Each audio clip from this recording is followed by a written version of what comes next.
The U.S. economy's GDP growth tanked in Q2 of 2020. In fact, this was the worst collapse of GDP growth since the United States began keeping records of this type of thing over 75 years ago.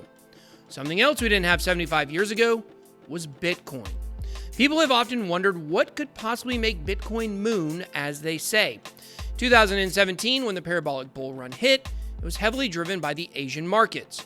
But the next bull run will be driven by America as people begin to speculate on whether or not this is the fall of Rome. Today, we take a sobering look at the United States economy and the role Bitcoin could play in saving your financial future, even if it can't save the country's. Let's get it.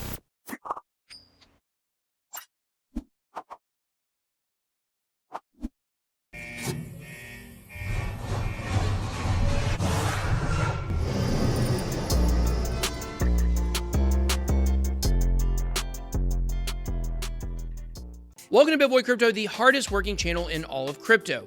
If you're new, hit that subscribe button and join both my Telegram groups to learn more about crypto or connect with me and the Bit Squad. All right, guys, today we are going to get straight to the matter at hand. The U.S. economy is on the brink of total collapse. We've heard this story before. We've seen the song and dance as American and alarmist media tries to push dangerous narratives about the decline of the dollar. But now it is reality. Last week, we looked at a story involving the US dollar's purchasing power in the world falling 5% in the last several months. But you see, this is more than about purchasing power. It's about global domination. If you're unaware, the United States' strength comes from its economy.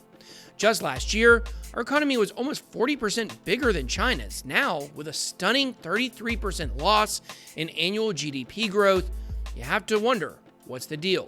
And it does seem a little coincidental for you conspiracy theorists out there that China's surge toward becoming the top economy and superpower in the world comes on the heels of a sickness that has decimated the United States that began in China.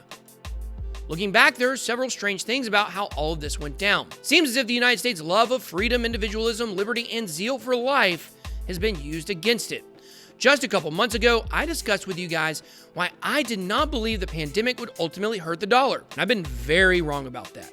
But my reasonings were very sound. However, something unexpected occurred. Let me explain. You see, my reasoning for why the dollar would not drop and even increase in purchasing power was based on the fact the entire world was suffering.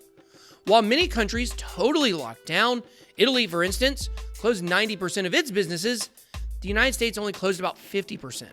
We consider 50% to be essential services.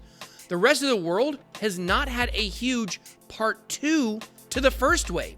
We haven't even entered into what would be considered a second wave of the pandemic's illness. Yet, thanks to YouTube censorship, I can't even say the word.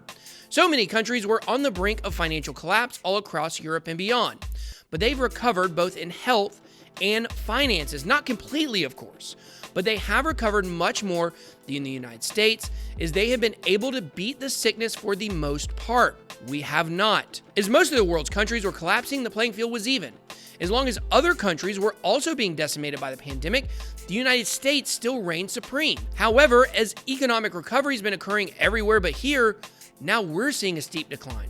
Let's put all this into perspective in terms of economic collapse. On July 30th, the Bureau of Economic Analysis released its Q2 report from the United States, and the results were staggering as the GDP growth fell 32.9%. If the stock market crashes or businesses flounder, it's bad. But when it happens to GDP, it's terrible. GDP stands for Gross Domestic Product, and it is actually a formula combining household spending, government spending, investments, and the difference between exports and imports. GDP growth is what actually drives our entire economy. I mean, think about it. All of economic policies in Washington are based upon our GDP growth rate. This is what provides stability to not only the country, but individuals and families everywhere. While I'm not a financial advisor, I say that 48 times every week, real financial advisors lead their clients to places of stability based upon the overall health of our economy, which is based upon GDP. Retirement strategies and financial services are based upon the economy's growth. The expectation is that economies in general will grow from 3 to 8% per year if there's not some kind of crisis or something holding it back. In the United States, we've been averaging between 2 to 3% since Donald Trump took over the presidency. Now, doesn't sound too great, but it was actually a big increase over the last Obama years. But no one could have predicted what has occurred with the pandemic, except for maybe those in the palace in Beijing. So understanding where we are now is important, but understanding the extreme dire situation we're in is another. The 2008 financial crisis is the worst most of us have ever experienced. During that time, most of the turmoil was internal to the United States and hit specific industries like housing, construction, mortgage brokering, and real estate. Think about this. As bad as that was, there was only an 8% GDP drop. We are now at 32.9%. But the 2008 financial crisis was not the worst in history, of course. For the United States, the worst collapse we ever had was the Great Depression. That began in August 1929 and ended in March 1933, and it was bad, but still not as bad as the collapse we just had. The Great Depression saw a downturn in GDP growth of 30%. One thing people may not realize, of course, is that the worst pandemic of the 1900s, other than the AIDS crisis, was the Spanish flu. It began in 1919 and ran until 1921. Many people believe there's a connection there, and interestingly enough, it seems as if the current pandemic will run exactly 100 years later, from 2019 to 2021, or perhaps beyond.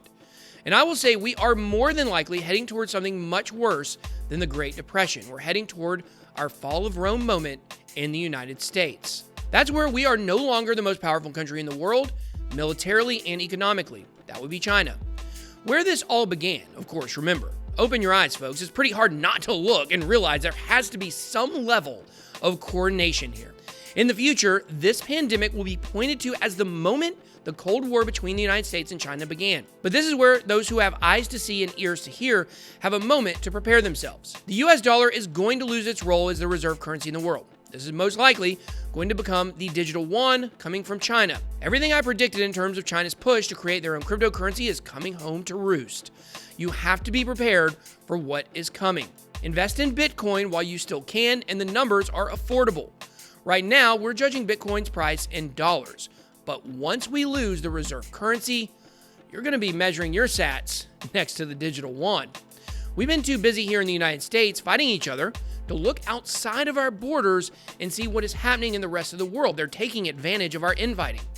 We are arguing over Black Lives Matter versus All Lives Matter, whether or not kids should go to school or not, and the best way to berate someone for not wearing a mask. You fools.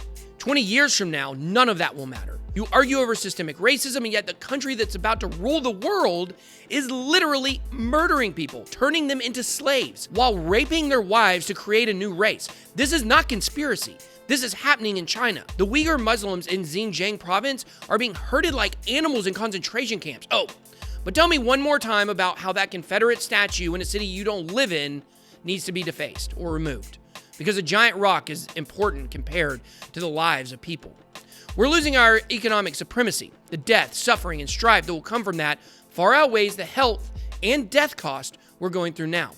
But Bitcoin will allow you to be able to hold your value while the dollar collapses.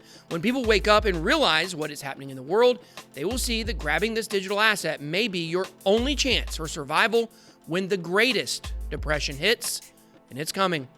Bitcoin won't save our country, but it could save you and your family. But now it's your turn. Do you believe a financial collapse is coming? Or, hey, am I talking crazy? What role do you believe Bitcoin will play in this crisis? Let me know by dropping your thoughts and comments down below. I hope you enjoyed this video. If you did, please make sure to smash the like button and hit subscribe to become a member of the Bit Squad. Thank you so much for watching. Have a blessed day. BitBoy out.